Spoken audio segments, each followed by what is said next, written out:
Vamos a considerar el capítulo 1 de Lucas. Como decíamos, Lucas merecería toda una presentación personal y también de sus dos tan importantes escritos. Cuando uno suma, por así decirlo, la cantidad de páginas que Lucas escribió, es el escritor eh, del Nuevo Testamento con más narrativa. ¿Mm? Eh, y a través de una forma muy exclusiva y personal, como estábamos comentando, acerca de su forma de investigar. Él no sabía nada, así que todo lo que escribe, por supuesto guiado por el Espíritu de Dios, es a través de toda su investigación, como lo dice perfectamente eh, el primer capítulo, los primeros versículos, tanto de Lucas, Evangelio, como Hechos de los Apóstoles. Lucas comienza su libro narrando la extraordinaria historia del nacimiento de Juan el Bautista. Fíjense que él lo considera justamente, es un hecho histórico, nace 6 meses antes que el Señor Jesús. Y con un estilo de médico, Lucas presenta detalles sumamente maravillosos. Creo que toda su formación profesional fue justamente estar en los detalles, ¿no? Él habla del linaje de Zacarías, habla del trabajo específico del sacerdote, y hasta la ubicación exacta donde el ángel apareció al sacerdote. Pero esta historia no es valiosa por los detalles, es valiosa por lo que nos enseña. Y en resumen, todo el capítulo, lo milagroso del capítulo, es que para Dios nada es imposible. Esa sería quizás el título principal, ¿no? El lema, el texto áureo. Y que de la infertilidad crea vida. Y en la incredulidad hace la confianza, por eso tenemos que creer en él. O sea, tanto Zacarías como Elizabeth, como José o como María, fueron incrédulos, naturalmente incrédulos, porque evidentemente a cualquiera nos ha pasado en las circunstancias que ellos estaban viviendo, en su edad y por sus características, el poder tener los dos milagrosamente un niño. En el anuncio del nacimiento de Jesucristo hay dos cosas que impresionan. Primero, la elección de una ilustre desconocida para ser la madre del Salvador del mundo. Quizás habría mujeres en la iglesia, o mejor dicho, en el pueblo de Israel, en la sinagoga, más conocidas, más eh, destacadas, aún espiritualmente, ¿no? Aquí aprendemos que Dios puede cumplir su misión a través de personas sencillas que quieren ponerse a su disposición. Alguien ha dicho que Dios no elige gente capacitada, busca gente dispuesta a ser capacitada por Él. Lo hermoso del espíritu humilde y sumiso de María, yo soy una sierva, dice en su cántico. Finalmente destaca el cántico de María varias cosas. Ella engrandece a Dios. Y hay algo que a mí me gusta usar en los primeros versículos para el testimonio para los católicos. Cuando damos testimonio a los católicos, sabemos que ellos veneran mucho a la Virgen María. Y a veces nosotros nos hemos olvidado del lugar de la Virgen María. Quizás valoramos mucho a los discípulos, valoramos mucho a Pedro o cualquier profeta, pero nos olvidamos de María. Claro, no queremos caer en el error del catolicismo, pero en realidad tenemos que reconocerla como Dios la reconoció. ¿Eh? Una mujer verdaderamente santa a los ojos de Dios, piadosa, temerosa, pero se sabía que era pecadora, por eso ella dice, y se alegra en Dios mi Salvador. A veces saben bien que hay una teoría, una doctrina en el catolicismo que habla de María como la corredentora con Cristo, que somos redimidos y somos salvados, aunque ellos tampoco expresan, habla mucho de la salvación, a través de la obra de Cristo y de María. De María no dicen nada, sino simplemente que a ella le confieren algunos milagros. Ustedes saben que para la Iglesia Católica, tanto a la Biblia, mejor dicho, a la Biblia, más las tradiciones y a veces eh, los mitos, tienen tanta fuerza como también se suman últimamente, o hace siglos, las encíclicas papales que estaban reconocidas como inspiradas directamente de Dios, como si el Espíritu de Dios hablara, ¿no? Ella en su Magnífica, en su cántico, destaca el poder del Señor, enaltece la bondad de Dios y enfatiza que Dios es un cumplidor de promesas. Dios es un especialista en realizar lo imposible, vemos en este capítulo. Basta darle oportunidad para actuar, que Él se dispone a cambiar el rumbo de nuestra existencia. Quizás nosotros, yo hablo de mí mismo, quizás no hemos podido ver mucho lograr de Dios en nuestra vida.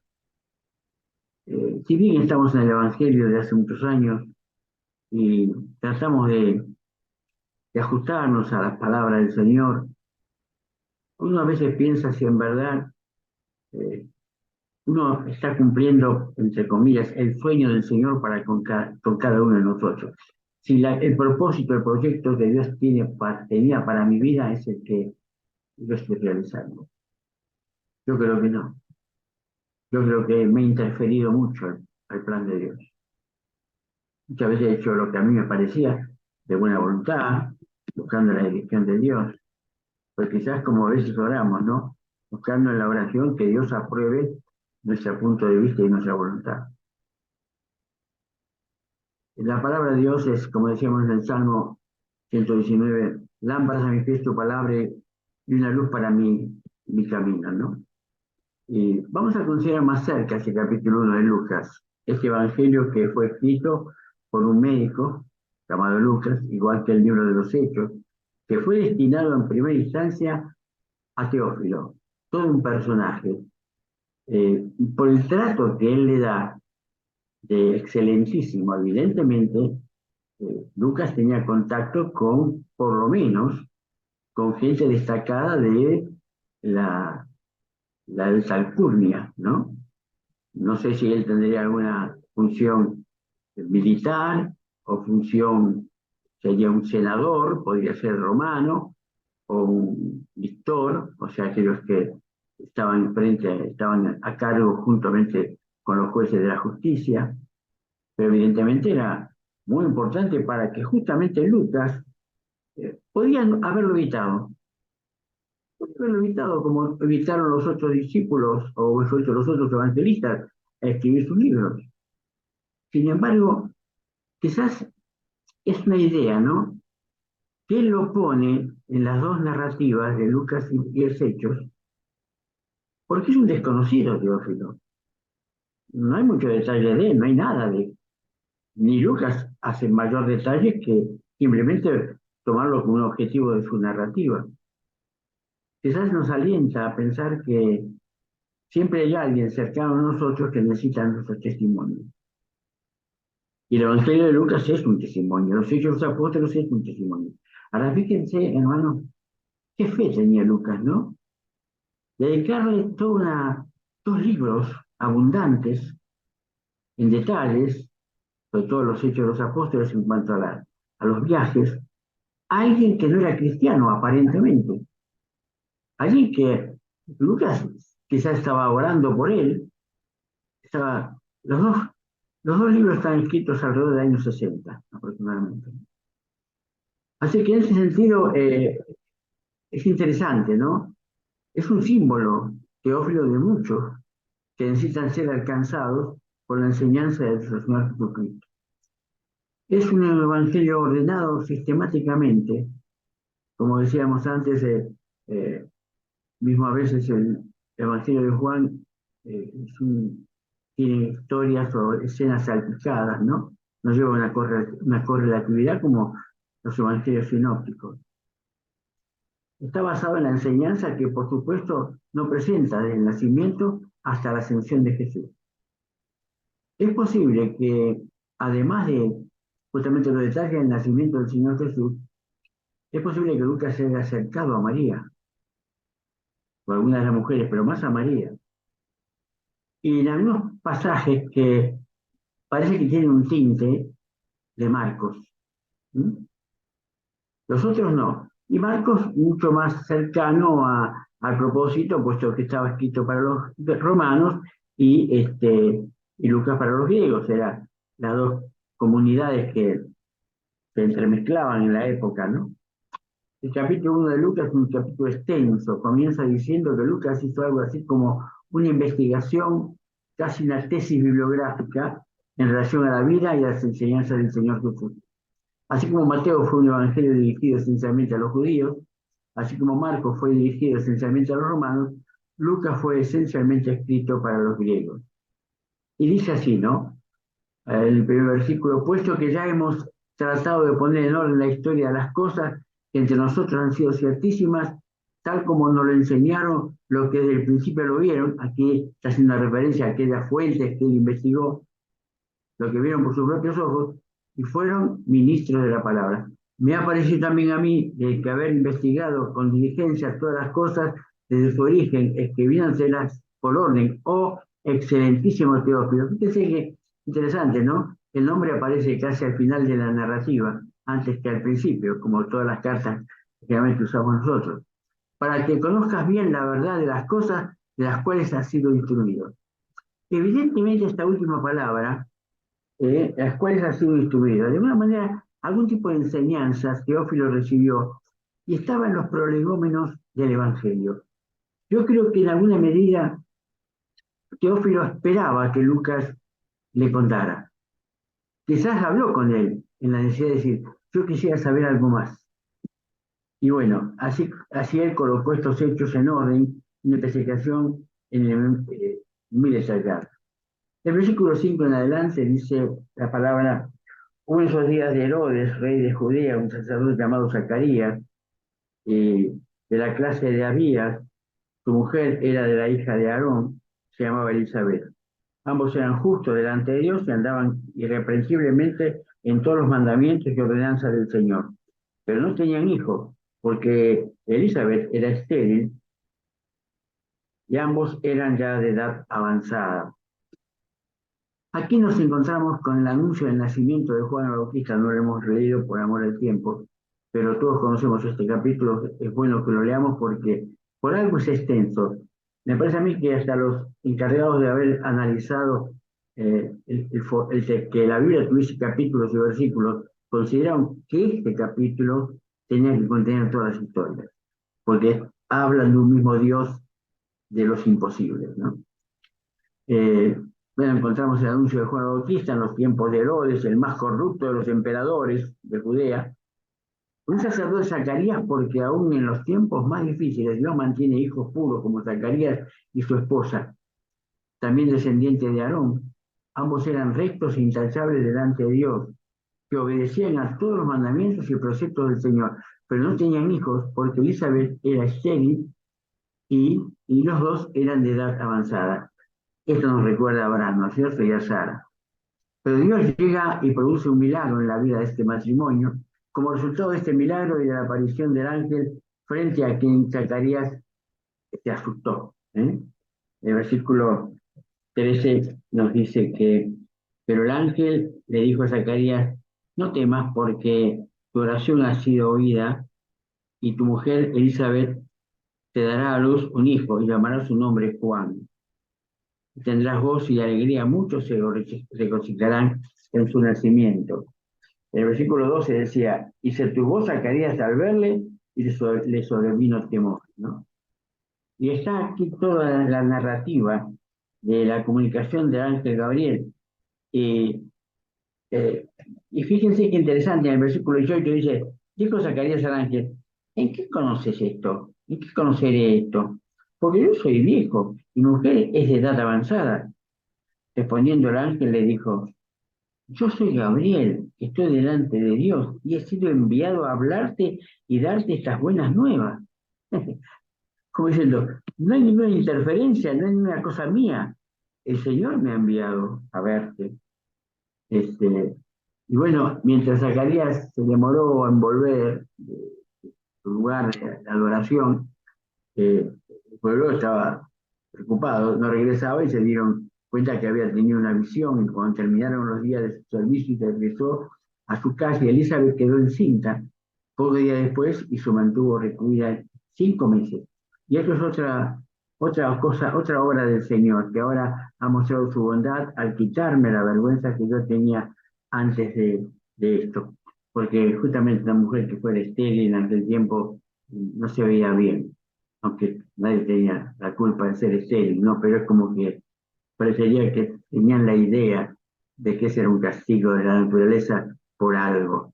Ustedes saben cómo son las personas que son sumamente religiosas, son muy creativas en cuanto a los designios, ¿no? Del versículo 26 en adelante eh, comienza el anuncio del nacimiento de Jesús. Dice la palabra, al sexto mes el ángel Gabriel fue enviado por Dios a una ciudad de Galilea llamada Nazaret, y una virgen desposada con el varón que se llamaba José, de la casa de David. El nombre de la virgen era María, y entrando el ángel en donde ella estaba, dijo, salve, muy favorecida, el Señor es contigo, bendita tú entre las mujeres.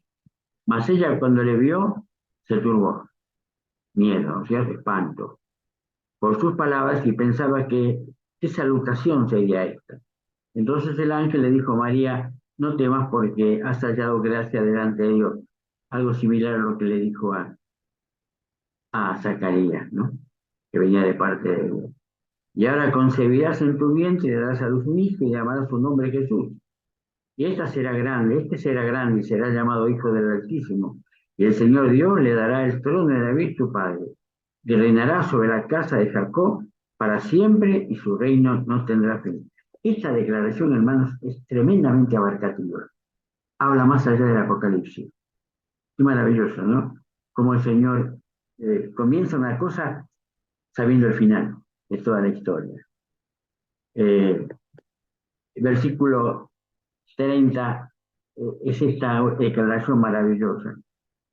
Ahora, la maravillosa concepción de Jesús la tenemos en el versículo 34 en adelante. Entonces María dijo al ángel, ¿cómo será esto? Pues no conozco varón. Respondiendo el ángel le dijo, el Espíritu Santo vendrá sobre ti y el poder del Altísimo te cubrirá y con su sombra, por lo cual también el santo de él nacerá, será llamado Hijo de Dios. Y aquí tu parienta Elizabeth, ella también, fíjense cómo vincula a los dos, han concebido un hijo en su vejez, y este es el sexto mes para ella, la que llamará estéril, la que era llamada estéril, porque nada hay imposible para Dios. Y aquí hay dos milagros verdaderamente, ¿no? El nacimiento de Juan de una mujer estéril, que en su vejez, tanto uno como el otro, estaban imposibilitados de tener hijos. Pero también hay otro milagro maravilloso que es por encima de él, el nacimiento y la concepción del Señor bajo la sombra del Espíritu Santo, ¿no? Eh, la concepción fue por obra del Espíritu Santo que una bienaventurada mujer virgen, y esa mujer aceptó una historia poco creíble en la comunidad. ¿Se imaginan? Pensaría la gente. Ella estaba eh, con Juan, como podríamos decir, un compromiso, ¿no? Un precasamiento. Era un compromiso, no tenían vinculación física y sexual todavía. Y justamente recuerdan cuando José, al saber del embarazo, quiso abandonarle y llevar toda la culpa, por así decirlo. Eh, Sin embargo, concebir sin la intervención de la unión de un hombre era poco creíble. Pero dijo, aquí tienes a la sierva del Señor, confesó María, que Dios haga conmigo, como ha dicho, con esto el ángel se alejó. Parece que María visita a su prima del año del versículo 39 hasta el 45. Parece que María visita a su prima Elizabeth. eh, Hace casi 40 kilómetros, había que caminarlos o algún burrito que pudiese tener, ¿no? Y así, cuando están las dos madres se encuentran, testifican de dos milagros diferentes, pero para mostrar el mismo poder y para unir la misma historia. El versículo 42 dice, exclamó a gran voz y dijo, bendita tú entre las mujeres y bendito el fruto de tu vientre. Verdaderamente está repitiendo las mismas palabras que había, en otra forma de palabras que había recibido el mensaje del ángel. La humildad para reconocer la bendita que era aquella mujer que daría luz al Hijo de Dios. En el versículo 46 en adelante aparece lo que llamamos el Magnífica, el Cántico de María. Fíjense que en el Nuevo Testamento, además, bueno, el Benedictus de Zacarías, que se le llama, que es otro tipo de alabanza, María es la única que narra, posiblemente haber escrito ese cántico. No hay otra. Maravilloso, ¿no? Eh, ese cántico, ella no guardó los elogios para ella, porque cuando la eligió, ella eligió los elogios para Dios.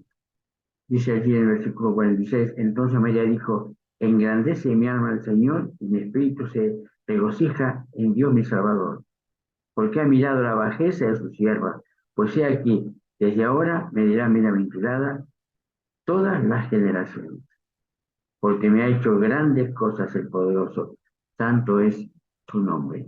Y luego en el versículo 57 en adelante, aparece el nacimiento de Juan. Eh, y está narrado también en forma muy atractiva, pero lo interesante del versículo 67 ya es que tenemos el cántico de Zacarías. Dice Zacarías, su padre fue lleno del Espíritu Santo y profetizó diciendo, bendito el Señor Dios de Israel, que ha visitado y ha redimido a su pueblo. Nos levantó un poderoso Salvador en la casa de David, su siervo, como habló por boca de sus santos profetas que fueron desde el principio. Salvación de nuestros enemigos y de la mano de todos los que nos aborrecían. Fíjese que interesante que la oración, la canción de Zacarías, no es por el Hijo, no es por Juan, sino que es justamente por el Señor, ¿no? En el versículo 76 hay pareciera ser una profecía, ¿no es cierto? Y tú, niño, profeta del Altísimo, serás llamado, porque irás delante de la presencia del Señor para preparar sus caminos, para dar conocimiento de salvación a su pueblo, para perdón de sus pecados, por la entrañable misericordia de nuestro Dios, con lo que nos visitó desde lo alto de la aurora, para dar luz a los que hablan en tinieblas y en sombra de muerte, para encaminar nuestros pies por camino de paz. Yo estaba pensando, hermanos, qué poco he escuchado y qué poco yo he utilizado este Magnificat y este Benedictus de Zacarías, Magnífica de María, para hablar sobre él. No sé por qué. No sé por qué no hablamos de este pasaje tan maravilloso y que nos conmueve y así como un salmo, a veces nos identifica David o otro escritor. Aquí tenemos dos maravillosos salmos del Nuevo Testamento, ¿no? Eh, y dice la palabra, y el niño crecía y se fortalecía en espíritu y estuvo en lugares desiertos. Fíjense, están hablando de Juan y nos hace recordar cuando Jesús se había quedado en el templo hablando con los sacerdotes, y María y Juan y José lo habían buscado, y cuando lo encontraron, bueno, sabemos el relato, pero ahí hay una aclaración, y el niño crecía en sabiduría y en fuerzas para conducirse con los hombres.